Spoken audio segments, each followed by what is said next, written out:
Okay, so how did you guys come up with the name Knuckleheads? So obviously, it goes all the way back to when we were young boys in LA playing. We hooked up with Trevor Reeves' kids, well, his guys in high school or at Westchester High School, and this was actually a celebration, that they actually would do to get hyped and stuff like that. And me and Darius kind of sparked up a relationship with those guys. So it started off as a tribute to them. Those guys were asking us to do it in the game, and then it kind of took on a life of its own when the fans liked it so much. And, here we are 20 years later, and we kind of made the whole connection and hooked it back in and brought it back together. I love that. So you kind of hit on it 20 years later. You've known your co-host since AAU days, correct? So was this always like the plan? Like, were you guys always like planning to do something together? Because this is like, I remember AAU days where we would plan stuff as a team. Like, you know what, we're all going to go to the same college. That didn't happen. But like, was that the plan to always work with him in the future? I'd be telling a big fat lie. Neither of us thought we would, let alone be working in media or being on the media side of things after basketball. We never would have thought that. Obviously, we knew we would still be friends, but we didn't know that we would be coming back and being able to do something and create something like this and have a platform. So it's definitely been a huge blessing for us. But we never could have thought we would be doing this. Yeah, so I'm glad you mentioned that it's a blessing, because by just following you, you seem as a man of faith, and considering your history is so beautiful. You had a mom that passed away of breast cancer in 92, your grandmother from natural causes. You had a couple brothers victim to gun violence. A lot of people are going through a lot in these troubling times. What would be your advice to stay up and just make it through the storm? That's it, man. You just have to endure and persevere. That's one of the biggest beliefs in my life, that everything does get better. Like, I think I'm a walking example of that. A lot of things can happen, a lot of bad things can happen, a lot of tragedy can go on, but if you're able to endure and you got a good strong circle around you that can help you endure, because you need help when you're going through it. But if you can endure it, everything gets better, and you just have to stay strong. I love that. And you talked about needing help. And so for me, I'm going to actually shift gears, because you and actually your co-host, but you were signed with the Jordan brand. And can you tell me about a story when they said, like, what did Jordan say? Why do you have all this and one stuff on her? What was going on with that? So this is right after we got drafted. Well, not right after, but a couple months after we got drafted, but before the season. And Mike used to always have his fantasy camp for kids out in Santa Barbara, and it was at Santa Barbara College, where they would stay overnight and things like that. And a lot of the top players in the country would come there and be like the staff. They would be the counselors for the thing, and then it would be 8 counselor games that night. So this was one night after everybody come together and hoop, and we play the counselor games. After the pickup games, we icing up and everything, and we were in the middle of contract negotiations. So we were Nike's grassroots guys, and everybody we were expected to be with them. And one was strong then. They were coming strong then. And they were sending us a boatload of gear. So we young kids, we just show up and all of You this was stuff. rocking it. And so after the thing, we sitting there icing. MJ looking at us like, "Yo, man, like, what y'all doing? What's going on?" And we like, "Man," he's like, "I thought y'all were Nike. I thought y'all were Nike guys." And we like, "Man, listen, our agent Jeff, he told us that they trying to work out the deal." And MJ was like, "Don't worry about it.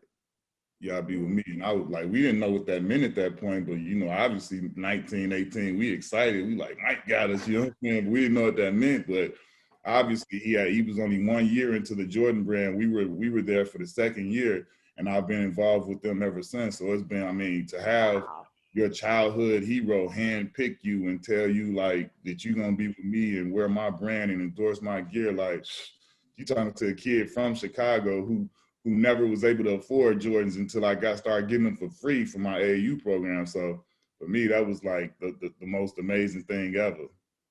I love that. So let's talk about a first purchase. Then you're this young kid, you're getting courted by and1, Nike, Jordan. What was your first big purchase? Like, I'm a big baller now, not the big baller, but I'm saying I'm a big baller, so I can afford this. What'd you get?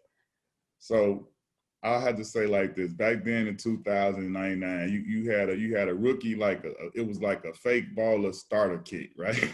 You had it was like, I'm serious. It was like a starter. You know, you see the memes like the little, you know, it was like, I got an Escalade truck. It was a 2000 Escalade. I got a necklace, and I got an earring, some earrings, and I got a watch. Who did the jewelry? Who would you get the jewelry from? There were famous jewelers back then. So who was you getting jewelry from? Back then, it wasn't Jacob the jeweler, it wasn't the Iceman. This was Dave Limmerman. He was kind of in the NBA circles. A lot of people knew him, but then kind of like I moved on to Jason of Beverly Hills. But back then, the first person I got jewelry from, me and Darius, we had these big piece medallions. Like, yo, when my pops first saw them, the bigger the better. It didn't matter if it looked crazy or not. You just wanted it to be big. We was coming in under AI, babe. We was AI's little bros, and we was watching Bubba Chuck. We like, I gotta get me a big chain like that. So that was the vibe then. I love it. All right, so let's talk about NBA a little bit, because there's a lot of new rules coming in. So one of the first rules that caught my attention was that players can't hit the bars and clubs, just because obviously they can't be anywhere where there's live events, more than 15 people. How do you see that going over when teams are actually in their market? I mean, you know, like I know, somebody gonna do it. Somebody is gonna do it. I listen. I hope to God nobody does, but we just know. We know that the temptation is there, and it would be too much like right if somebody not one person didn't go to a bar or something, or we just, you know, this is just one of them situations where you just sit there and you just sit back and watch and wait and see what's gonna happen. But it's gonna be somebody. It's going to be something. And there's been a lot of debate, obviously, with the draft, and we're talking about coming fresh in the league. We know that Melo Ball just got drafted number 3. Who do you think is going to have the better career? Melo, Lonzo? I'm going to throw Jello in there because their dad thinks that Jello's better than Zion. But who do you think is going to have the best career out of the Ball brothers? I don't know, man. To me, that's an unfair question. To me, I mean, I wish all of them the best. I mean, I think LeVar takes a lot of heat, but I think he should be praised, man. I mean, how many people? Listen, let me stop you right there. We have a segment on the show called Remote Roses, and like that's where you show love to somebody killing it. He was our guy on last week. I'm saying like he's a dad, because a lot of people, when he was saying stuff in the beginning, they were like, oh my God, you're crazy. And Jello just got a contract from the Pistons. So officially he has 3 sons in the NBA. That's what the man said. That's why I gave him roses on the last episode. So I am asking this actually honestly, because I literally just gave him roses because he said all that. He talked all that talk, but they in the league now. Listen, we don't have to like the way he went about it or the way he talks or whatever, but you have to take all of that and move that out of the way and look at what has happened. Like, how many people can say they have 3 in a row, like 3, like, and then 2 in the top 3? That's never happened. 2 go in the top 3. Like, listen, man, whatever. So that's what I mean by skill set alone, because, you know, like Lonzo is the better passer.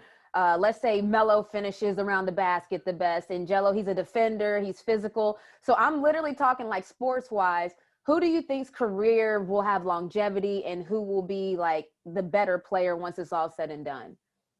Well, I mean, right now, I don't know. I mean, Melo seems to have a huge upside and a lot of potential. So I mean, just the sports analyst and the you know the sports guy, I mean, former player, me, I probably would say just guessing, I would say LaMelo has the higher trajectory just by his size, his skill set, and the ability to be able to do so many different things. And like you say, he's coming in brand new, fresh. And, you know, Lonzo's dealt with a few injuries here and there. But, I mean, what we've seen for Lonzo is, I know his dad said he was better than Steph Curry and stuff, but, like, the kid came in and averaged, like, 11, 6. Like, his points were, like, it was crazy for a rookie.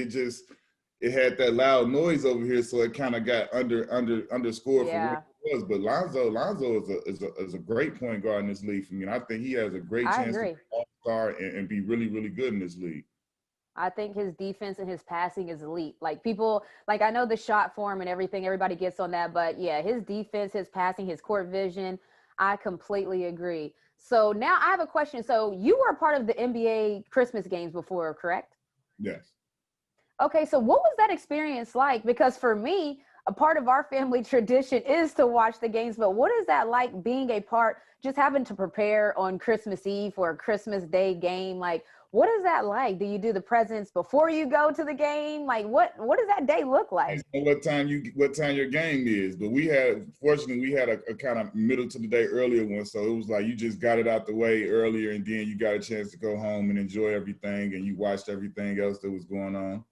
I wasn't in a situation where I did it a whole lot of times, so. No, I know, but it's still, you did it. We're not going to diminish. I don't care. You did it.